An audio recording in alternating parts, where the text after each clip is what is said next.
નમસ્કાર વિદ્યાર્થી મિત્રો, મજામાં છો ને? આજે આપણે ધોરણ 9ની અંદર વિજ્ઞાન વિષયમાં પ્રકરણ 3 પરમાણુઓ અને અણુઓ એટમ્સ એન્ડ મોલેક્યુલ્સ વિશે અભ્યાસ કરવાના છીએ. તો ચલો જોઈએ. પ્રાચીન ભારતીય અને ગ્રીક તત્વજ્ઞાનીઓ હંમેશા દ્રવ્યના અજ્ઞાત અને અદૃશ્ય એવા સ્વરૂપ વિશે આશ્ચર્યચકિત થતા રહ્યા. હવે વિદ્યાર્થી મિત્રો, તમને બધાને ખ્યાલ હોય તો કે દ્રવ્ય કોને કહેવાય? કોઈ પણ પદાર્થ કે જે ઘટકનો બનેલો હોય તેને દ્રવ્ય કહે છે. હવે માની લો કે કોઈ ચોકનો કણ હોય તો તેને આપણે દ્રવ્ય કહીએ છીએ. હવે ઈંટ હોય તેનો તમે ભૂકો કરશો તો તેના જે કણ હોય છે તેને પણ આપણે દ્રવ્ય કહીએ છીએ. બરાબર? જે અજ્ઞાત હોય અને અદૃશ્ય એવા સ્વરૂપ હોય તો આપણે તેનાથી આશ્ચર્યચકિત થતા રહ્યા છીએ. ઈસવીસન પૂર્વે 500ની આસપાસ ભારતમાં દ્રવ્યના વિભાજનનો વિચાર કરવામાં આવ્યો હતો. હવે આ ઈસવીસન પૂર્વે 500ની આસપાસ આપણા જ ભારત દેશમાં આ જે દ્રવ્ય હોય છે એના વિભાજનનો વિચાર કરવામાં આવ્યો. કણ હોય છે એનું વિભાજન કરવાનો વિચાર કરેલો હતો. ભારતીય તત્વજ્ઞાની મહર્ષિ કણાદે એવી ધારણા કરી કે જો આપણે દ્રવ્ય એટલે કે પદાર્થનું વિભાજન કરતા જઈએ તો આપણે વધુ ને વધુ નાના કણો પ્રાપ્ત કરતા જઈશું. હવે એ મહર્ષિ કણાદ જે છે, હવે આપણા ભારતના કેટલાક તત્વજ્ઞાનીઓ ઘણું એવું કહેલું છે જે આપણે એક પછી એક એ વૈજ્ઞાનિકો વિશે માહિતી મેળવતા જઈશું. એ તત્વજ્ઞાની મહર્ષિ કણાદ એમણે ધારણા આપી કે આપણે દ્રવ્યનું વિભાજન કરતા જઈએ, એ જે પદાર્થો એનું વિભાજન કરતા જઈશું તો આપણને વધુ ને વધુ એના નાના કણો પ્રાપ્ત થશે. હવે માની લો એક ચોક હોય, ચોકનો આપણે કટકા કરતા જઈએ, બરોબર, અને છેલ્લે એક નાનો કણ બચશે. હવે એનું પણ આ લોકો વિભાજન કરવાનું વિચારે છે તો આપણને આ રીતે નાના કણો પ્રાપ્ત થશે. બરોબર? અંતે એવો સમય આવશે કે આપણે એવા સૌથી નાના કણ સુધી પહોંચી જઈશું કે જેનું વધુ વિભાજન શક્ય નહીં બને. હવે ચોકનો તમે કટકા કરતા જાઓ, છેલ્લે આપણે એક એવા કણ આવશે કે જેનું વિભાજન કરવું શક્ય જ નથી. હવે આપણે જે ચોકને ઘસીએ તો તેનો જે એ ભૂકો ટાઈપ કણો જે નીકળતા હોય છે, હવે એ તમે એ કણનું વિભાજન કરી શકો છો? નહીં, એનું વધુ વિભાજન શક્ય જ નથી. એવું થશે. તેમણે આ કણોને પરમાણુ એવું નામ આપ્યું. હવે એ જે કણ છે જેને આપણું વિભાજન કરી શકતા નથી તેને જે તત્વજ્ઞાની છે એમણે એને પરમાણુ નામ આપ્યું, જેનું આપણે વિભાજન કરી શકતા નથી. કોઈ પણ દ્રવ્ય છે એ દરેક કોઈ પણ દ્રવ્ય, કોઈ પણ પદાર્થ લઈ લો, એવો કોઈ પદાર્થ નહીં હોય જે પરમાણુનો બનેલો નહીં હોય. બરોબર?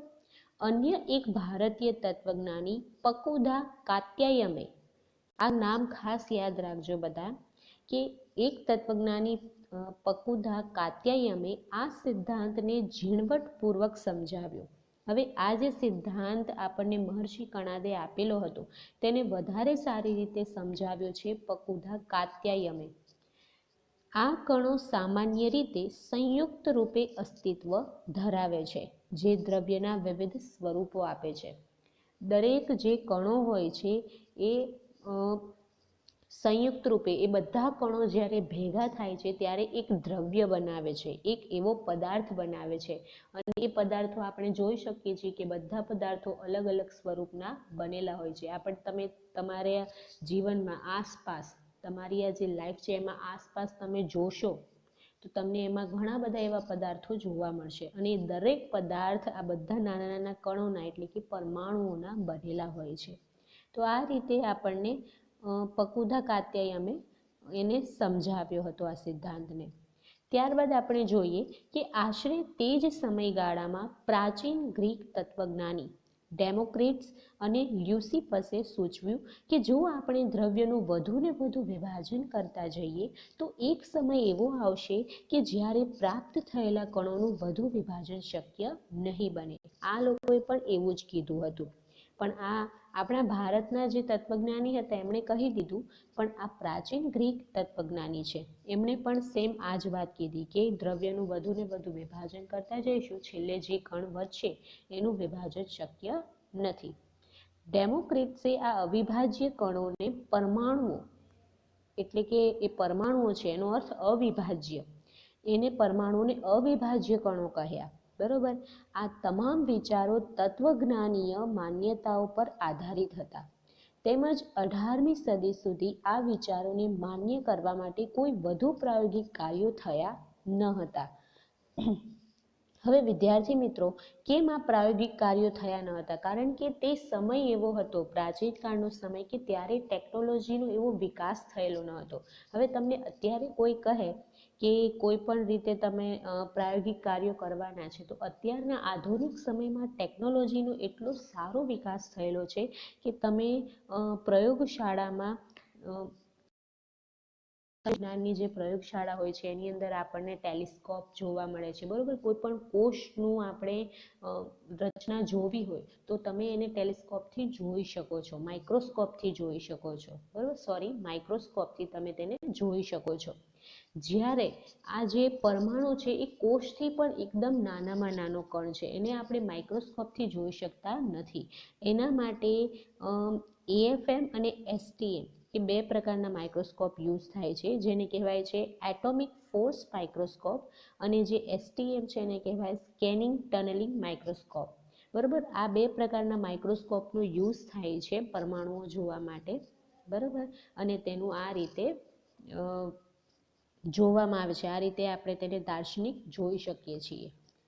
ત્યારબાદ 18મી સદીના અંત સુધીમાં વૈજ્ઞાનિકો તત્વો અને સંયોજનો વચ્ચેનો ભેદ સમજીને સ્વાભાવિક રીતે તે જાણવા આતુર થયા કે શા માટે અને કેવી રીતે તત્વો સંયોજાય છે, અને તેઓ સંયોજાય ત્યારે શું થાય છે. હવે આજે 18મી સદીનો અંત થયો ત્યારે વૈજ્ઞાનિકોને તત્વ અને સંયોજન વચ્ચેનો ભેદ સમજવાની ઉત્સુકતા જાગી, કે એઓ એટલા બધા આતુર થયા કે શા માટે આવું થાય છે અને કેવી રીતે થાય છે, અને જે સંયોજાય છે આ તત્વો અને સંયોજનો ત્યારે શું થાય છે, આ બધું જાણવાની તેમને ઈચ્છા થઈ. તો આ બધું જાણવા માટે રાસાયણિક સંયોગીકરણના બે મહત્વના નિયમોની રજૂઆત દ્વારા એન્ટોની એલ લેવોઇઝરે રસાયણશાસ્ત્રનો પાયો નાખ્યો. હવે આ બધું જાણવા માટે જ જે એન્ટોની એલ લેવોઇઝર છે તેણે રસાયણશાસ્ત્રનો પાયો નાખ્યો અને બે મહત્વના નિયમોની રજૂઆત કરી, જેમાંથી આપણે જોઈશું હવે આગળ નેક્સ્ટ જે ટોપિક આવશે એમાં આપણે એના નિયમો જોઈશું. બરાબર. 3.1 રાસાયણિક સંયોગીકરણના નિયમો, લોઝ ઓફ કેમિકલ કોમ્બિનેશન. તો આપણે આની અંદર બે નિયમો જોવાના છીએ. લેવોઇઝર અને જોસેફ એલ પ્રાઉસ્ટે કરેલા અનેક પ્રયોગો પછી રાસાયણિક સંયોગીકરણના બે નિયમોની રજૂઆત થઈ. એમાં પહેલો નિયમ છે દળ સંચયનો નિયમ અને બીજો નિયમ છે નિશ્ચિત પ્રમાણનો નિયમ.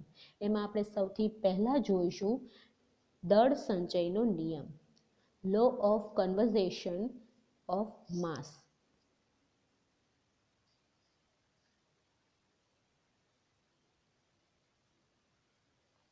એમાં આપણે સૌથી પહેલો નિયમ જોઈશું દળ સંચયનો નિયમ, law of conservation of mass. જ્યારે કોઈ રાસાયણિક ફેરફાર એટલે કે રાસાયણિક પ્રક્રિયા થાય ત્યારે શું દળમાં કોઈ ફેરફાર થાય છે? હવે આ જે દળ સંચયનો નિયમ છે એમાં એવું જ કહે છે જ્યારે કોઈ રાસાયણિક ફેરફાર થાય છે ત્યારે જે પ્રક્રિયકોનું કુલ દળ અને નિપજોનું કુલ દળ હોય છે એ હંમેશા સમાન હોય છે. અહીં દ્રવ્યનો ઘટાડો થતો નથી કે નવા દ્રવ્યનું સર્જન થતું નથી. આ દળ સંચયનો નિયમ આપણને આવું જ કહે છે. પણ આપણે આ જાણવા માટે એક પ્રવૃત્તિ દ્વારા સમજીશું કે પ્રવૃત્તિ 3.1. હવે મેં તમને જે કીધું એ જ છે અહીં કે કોઈ પણ રાસાયણિક પ્રક્રિયા દરમિયાન પ્રક્રિયકો અને નિપજોના દળનો સરવાળો બદલાતો નથી. તેને આપણે દળ સંચયનો નિયમ કહે છે, જેની અંદર દ્રવ્યનો ઘટાડો થતો નથી કે નવા દ્રવ્યનું સર્જન થતું નથી. પ્રવૃત્તિ 3.1 જોઈશું, જેમાં કહે છે કે નીચે દર્શાવેલા X અને Y રસાયણ જૂથોના જૂથો પૈકી કોઈ એક જૂથ પસંદ કરો. હવે એમાં Xની અંદર આપણને આપેલા છે copper sulphate, barium chloride, lead nitrate. એનું આપણને ગ્રામ આપેલા છે, પરમાણ્વીય ભાર આપેલો છે. Sodium carbonate, sodium sulphate, sodium chloride એ આપણને વાય આપેલા છે, બરાબર. ત્યારબાદ આપણે જોઈએ એક્સ અને વાયમાં દર્શાવેલી યાદીમાં કોઈ એક યુગ્મના પદાર્થોનું પાણીમાં અલગ અલગ 5% સાંદ્રતાવાળું 10 ml દ્રાવણ તૈયાર કરો. હવે આપણે એક્સ અને વાયમાંથી કોઈ એક પસંદ કરવાનું છે, બરાબર. કોઈ એક યુગ્મ પસંદ કરવાનું છે. હવે એની અંદર કોઈ પણ પદાર્થ પસંદ કર્યા પછી તેને પાણીમાં અલગ અલગ 5% સાંદ્રતાવાળું 10 ml દ્રાવણ તૈયાર કરવાનું છે. એક કોનિકલ ફ્લાસ્કમાં વાયનું થોડુંક દ્રાવણ લો અને એક નાની જ્વલન નળીમાં થોડું માત્રામાં એક્સ દ્રાવણ લો.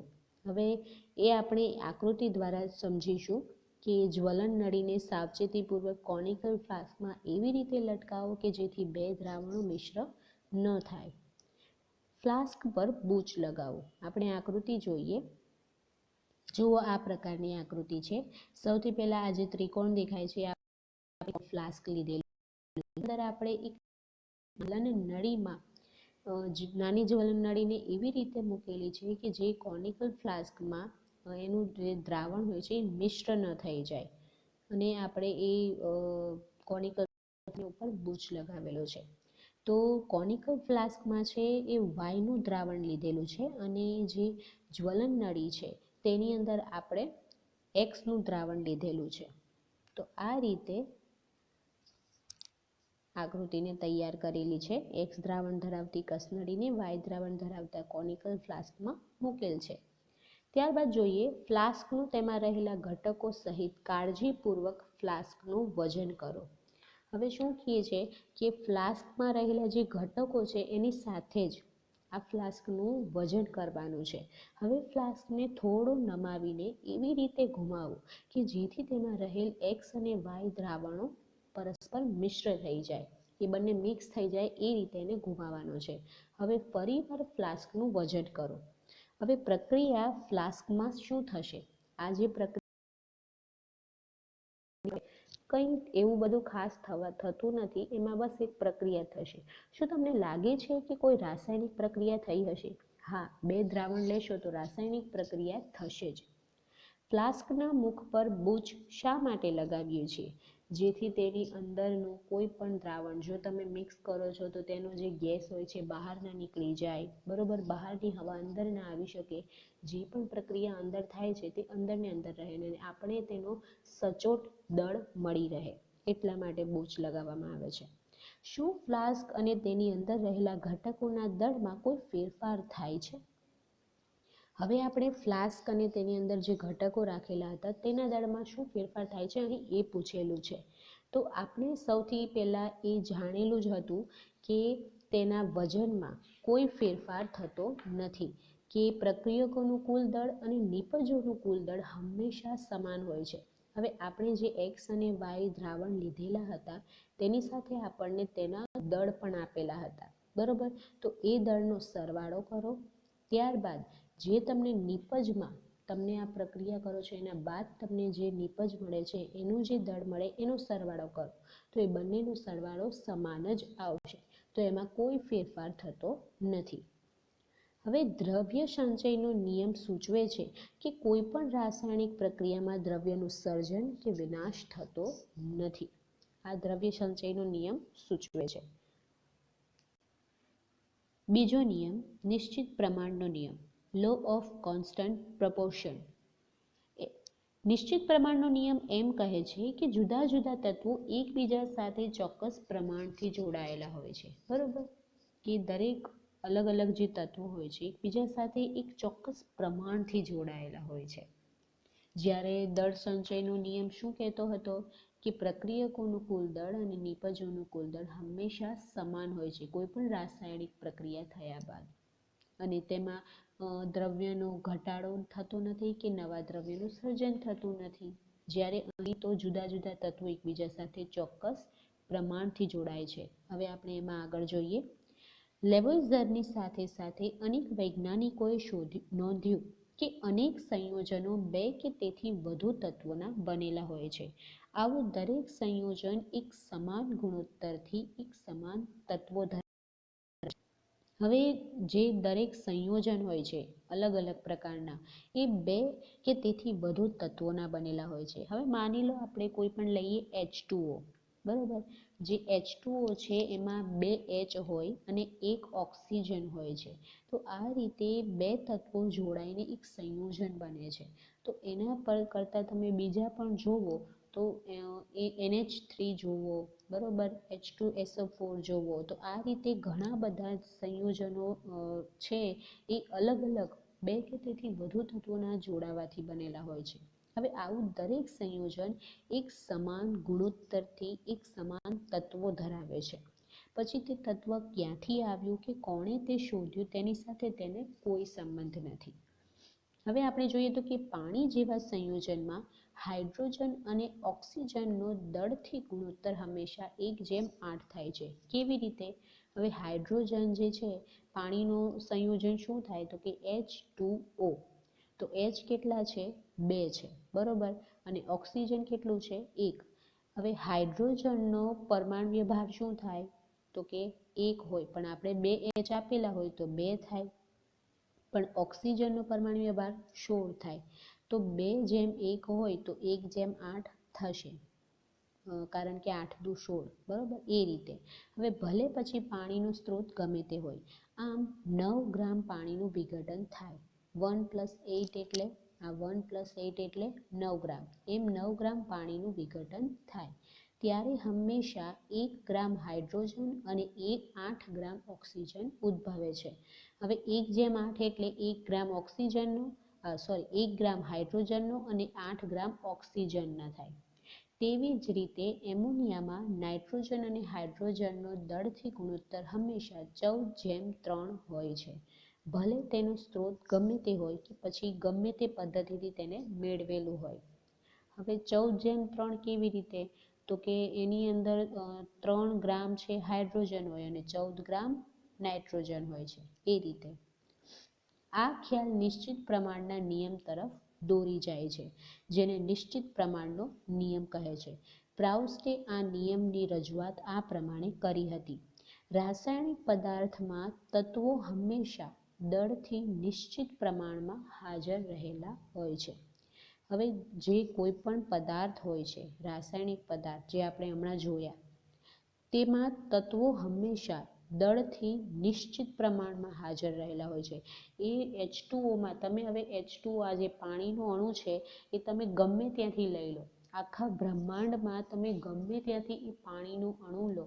હવે આપણે આપણા જામનગરમાંથી લો કે રાજકોટમાંથી પાણી લો, તળાવમાંથી લો, કૂવામાંથી લો, નદીમાંથી લો, સમુદ્રમાંથી લો, ગમે ત્યાંથી પાણીનો અણુ લેશો તો તેનો અણુ શું હશે?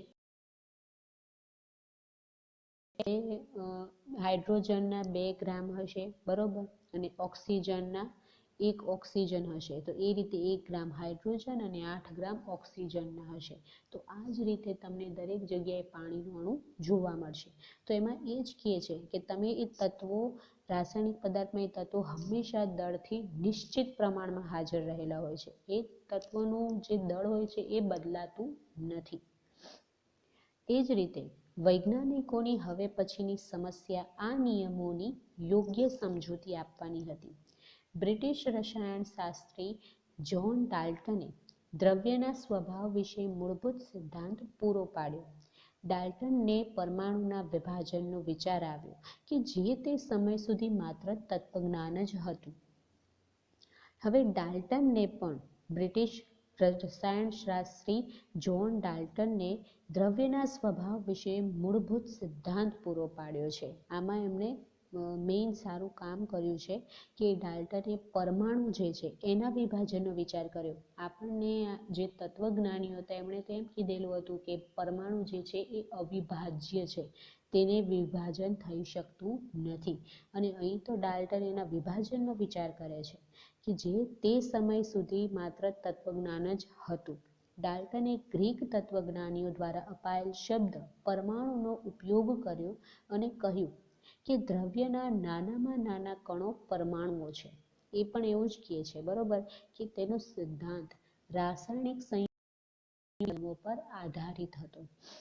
હવે આ જે દ્રવ્યના નાનામાં નાના કણો પરમાણુઓ હતા બરોબર, પરમાણુઓ છે તેનો સિદ્ધાંત આ રાસાયણિક સંયોગીકરણના નિયમો પર આધારિત છે. આપણે જે એના ઉપરથી નિયમો બે જોયા, દળ સંચયનો નિયમ અને નિશ્ચિત પ્રમાણનો નિયમ. ડાલ્ટનના પરમાણુ સિદ્ધાંતે દ્રવ્ય સંચયના નિયમ એટલે કે દળ સંચયના નિયમ તેમજ નિશ્ચિત પ્રમાણના નિયમની સમજૂતી પૂરી પાડી. ડાલ્ટને તે નિયમમાં વધારે સારી રીતે આમ ચળકાટ કર્યો, કેમ ઝવેરી હીરાને ચળકાટ આપે એ રીતે. હવે ડાલ્ટન વિશે થોડીક માહિતી આપેલી છે બુકમાં, એ જોઈએ. જ્હોન ડાલ્ટનનો જન્મ ગરીબ વણકર પરિવારમાં 1766માં ઇંગ્લેન્ડમાં થયો હતો. તેમણે 12 વર્ષની ઉંમરે એક શિક્ષક તરીકે પોતાની કારકિર્દીની શરૂઆત કરી હતી. 7 વર્ષ બાદ તે શાળાના આચાર્ય બન્યા. 1793માં ડાલ્ટન એક કોલેજમાં ગણિત, ભૌતિક વિજ્ઞાન અને રસાયણ વિજ્ઞાન ભણાવવા માટે માન્ચેસ્ટર છોડ્યું હતું. તેમણે પોતાનું સમગ્ર જીવન ભણાવવામાં અને સંશોધન કરવામાં વિતાવ્યું. 1808માં તેમણે પોતાનો પરમાણ્વીય સિદ્ધાંત રજૂ કર્યો, જે દ્રવ્યના અભ્યાસ માટે એક વળાંક સમાન હતો. હવે અહીં એમણે કેમ આપણે મૂવીમાં એક ટ્વિસ્ટ આવે એ રીતે એમણે ટ્વિસ્ટ આપ્યો. ડાલ્ટનના પરમાણ્વીય સિદ્ધાંતના આધારે તમામ દ્રવ્યો, પછી તે તત્વ હોય કે સંયોજન હોય કે મિશ્ર હોય, તે દરેક સૂક્ષ્મ કણોના બનેલા હોય છે. હવે ડાલ્ટન અહીં એમ કહે છે એના પરમાણ્વીય સિદ્ધાંતના આધારે કે તમામ દ્રવ્યો એટલે કે ઘટકો, પછી કે પદાર્થ કે તમામ પદાર્થ, દ્રવ્યો, પછી કે તત્વ હોય, સંયોજન હોય કે મિશ્રણ હોય, કોઈ પણ દ્રવ્ય તે દરેક સૂક્ષ્મ કણોના બનેલા હોય છે. આ સૂક્ષ્મ કણોને પરમાણુઓ કહે છે. આ સિદ્ધાંતની અભિધારણાઓ નીચે મુજબ દર્શાવી છે. હવે વિદ્યાર્થી મિત્રો, આ ડાલ્ટનની અભિધારણાઓ ખાસ યાદ રાખવાની છે. મોસ્ટ આઈએમપી પ્રશ્ન છે આ. આપણે તમારી એક્ઝામમાં પૂછાવા માટેનો મોસ્ટ આઈએમપી ક્વેશ્ચન. આ અભિધારણાઓ તમારે એકદમ કડોકડ યાદ રહી જવી જોઈએ. તો આપણે અભિધારણાઓ જોઈશું, જે એમણે 6 અભિધારણાઓ આપેલી છે. પહેલી, તમામ દ્રવ્યો પરમાણુ તરીકે ઓળખાતા અતિ સૂક્ષ્મ કણોના બનેલા હોય છે, જે રાસાયણિક પ્રક્રિયામાં ભાગ લે છે. હવે એ દરેક જે દ્રવ્ય છે એ પરમાણુ તરીકે ઓળખાતા અતિ સૂક્ષ્મ કણોના, દરેક દ્રવ્ય પરમાણુનું બનેલું હોય છે. તમે પછી કોઈ પણ બ્રહ્માંડનું દ્રવ્ય પદાર્થ લઈ લો, એ દરેક જે કણ છે એ પરમાણુના જ બનેલા હોય છે. દરેક નાના અતિ સૂક્ષ્મ કણનું બનેલું હોય, અને એ જે દ્રવ્ય છે એ રાસાયણિક પ્રક્રિયામાં ભાગ લે છે. તો આપણે એમ કહી શકીએ ને કે દરેક પરમાણુ રાસાયણિક પ્રક્રિયામાં ભાગ લે છે, બરોબર. બીજું, પરમાણુ અવિભાજ્ય કણ છે, જેનો રાસાયણિક પ્રક્રિયા દરમિયાન સર્જન કે વિનાશ કરી શકાતો નથી. પરમાણુ છે અવિભાજ્ય છે, તેનું વિભાજન થઈ શકતું નથી. તો ઓબ્વિયસલી વિભાજન ન થાય તો તેનું કોઈ પણ રાસાયણિક પ્રક્રિયા દરમિયાન સર્જન કે વિનાશ થતો નથી. તો હવે તમે વિદ્યાર્થી મિત્રો અહીં જોશો તો તમને ખ્યાલ આવશે કે દળ સંચયના નિયમ સાથે આ અભિધારણા સુસંગત આવે છે. દળ સંચયના નિયમમાં પણ એમ કીધેલું હતું ને કે કોઈ પણ રાસાયણિક પ્રક્રિયામાં દ્રવ્યનું સર્જન કે વિનાશ થતો નથી. તો એ જ રીતે અહીં કહે છે કે રાસાયણિક પ્રક્રિયામાં આ પરમાણુનું સર્જન કે વિનાશ કરી શકાતો નથી. ત્રીજી અભિધારણા, એક જ તત્વના પરમાણુઓના દળ અને રાસાયણિક ગુણધર્મો સમાન હોય છે. કોઈ પણ તત્વ લઈ લો, આપણે અહીં ઓક્સિજન લીધેલો છે એક્ઝામ્પલ તરીકે, કે તેના પરમાણુઓના ઓક્સિજનનો પરમાણુ દળ અને તેના રાસાયણિક ગુણધર્મો સમાન હોય છે. હવે તમે એ ઓક્સિજનને આપણા આખા વિશ્વમાંથી ગમે તે જગ્યાએથી ઓક્સિજનનો અણુ લ્યો કે તત્વ લ્યો, બરાબર, ઓક્સિજનનું તત્વ લ્યો, તો તેને આપણે લેવામાં આવે તો તેના પરમાણુનું દળ અને રાસાયણિક ગુણધર્મો સમાન જ હશે, કોઈ ચેન્જ નહીં થયા હોય, એ એક જ હશે. કે તમને એવું જણાવે ભારતમાં ઓક્સિજનનું એનું પરમાણુનું દળ અને રાસાયણિક ગુણધર્મો અલગ, તો વિદેશમાં અમેરિકામાં ને એ બધી જગ્યાએ અલગ. નહીં, એવું નથી. તમે પૃથ્વી ઉપર ગમે તે બાજુ જશો તો એમાં ઓક્સિજનના પરમાણુનું દળ અને રાસાયણિક ગુણધર્મો સમાન જ હશે. તો આ જ રીતે કોઈ પણ તત્વ હોય એ એક તત્વનું ગમે તે જગ્યાએ પરમાણુના દળ અને રાસાયણિક ગુણધર્મો સમાન હોય છે. હવે આપણે અભિધારણા જોઈશું. જુદા જુદા તત્વોના પરમાણુઓના દળ અને રાસાયણિક ગુણધર્મો જુદા જુદા હોય છે. હવે અહીં આપણે એક્ઝામ્પલ લઈએ આપણા ક્લાસના સ્ટુડન્ટ્સ, બરોબર. હવે તમે એક સ્ટુડન્ટ્સ, ક્લાસનો દરેક સ્ટુડન્ટ્સ એક તત્વ છે એવું સમજી લો. તો દરેક સ્ટુડન્ટના રોલ નંબર, એનો દેખાવ, એના ગુણધર્મો, એના ભૌતિક અને રાસાયણિક ગુણધર્મો બધું અલગ અલગ હશે, બરોબર. એવું તો નહીં થાય ને કે આનું આની સાથે મેચ થાય છે, નહીં. જેમ દરેક સ્ટુડન્ટના રોલ નંબર અલગ અલગ છે તેમ દરેક તત્વના પરમાણુઓના દળ અને રાસાયણિક ગુણધર્મો જુદા જુદા હોય છે. દરેક જુદા જુદા તત્વોના પરમાણુઓના દળ અને રાસાયણિક ગુણધર્મો જુદા જુદા હોય છે. આ ખાસ યાદ રાખવું. પરમાણુઓ નાની પૂર્ણાંક સંખ્યાના યોગ્ય ગુણોત્તરથી જોડાઈને સંયોજન બનાવે છે. હવે જે પરમાણુઓ છે, તમે ક્યારેય એવું જોયું કે અડધો, પોણો, સવા પરમાણુ જોડાતો હોય? એવું ક્યારેય નથી બનતું કે કોઈ પણ સંયોજનમાં અડધો તત્વ જોડાશે અને અડધું તત્વ નહીં જોડાય. અડધું તત્વ હંમેશા અલગ જ રહેશે, નહીં. હંમેશા તે આખું જ જોડાશે. જેમ કે દાખલા તરીકે જોઈએ H2O. જુઓ, તમે જોઈ શકો છો કે જે H2 છે એ 2 H જોડાયેલા છે, પણ એવું નથી થયું કે અડધો H જોડાયો હોય, દોઢ H જોડાયો હોય, સવા H જોડાયો હોય, નહીં. આખો H જ જોડાયેલો છે અને આખો O જોડાયેલો છે. જેમ તમે NH3 લઈ લો, CO2 લઈ લો. તો આ રીતે પરમાણુઓ નાની પૂર્ણાંક સંખ્યા, પૂર્ણાંક એટલે આખો સંખ્યાના યોગ્ય ગુણોત્તરથી જોડાઈને સંયોજન બનાવે છે. હવે આપણે છઠ્ઠી અભિધારણા જોઈએ. આપેલ સંયોજનમાં પરમાણુઓની સાપેક્ષ સંખ્યા અને પ્રકાર નિશ્ચિત હોય છે. હવે આપણને કોઈ પણ સંયોજન આપેલું હોય તેમાં એની પરમાણુઓની સાપેક્ષ સંખ્યા અને પ્રકાર નિશ્ચિત હોય છે. હવે તમે કોઈ પણ દાખલા તરીકે તો કાર્બન ડાયોક્સાઇડને આપણે ગમે ત્યાંથી લેવા, તો કાર્બનની સાથે તમે જોશો તો 2 ઓક્સિજન જ જોવા મળશે, બરાબર. હંમેશા તમે ગમે ત્યાંથી કાર્બન ડાયોક્સાઇડનો અણુ લેશો તો તેમાં કાર્બનની સાથે 2 ઓક્સિજન જ જોડાયેલા હશે. હવે તમે ક્યારેક લઈને આવશો CO, તો એ કાર્બન ડાયોક્સાઇડ ન કહેવાય કે આમાં તો 1 ઓક્સિજન જોડાયેલો છે, નહીં. એને કાર્બન મોનોક્સાઇડ કહેવાય, બરાબર.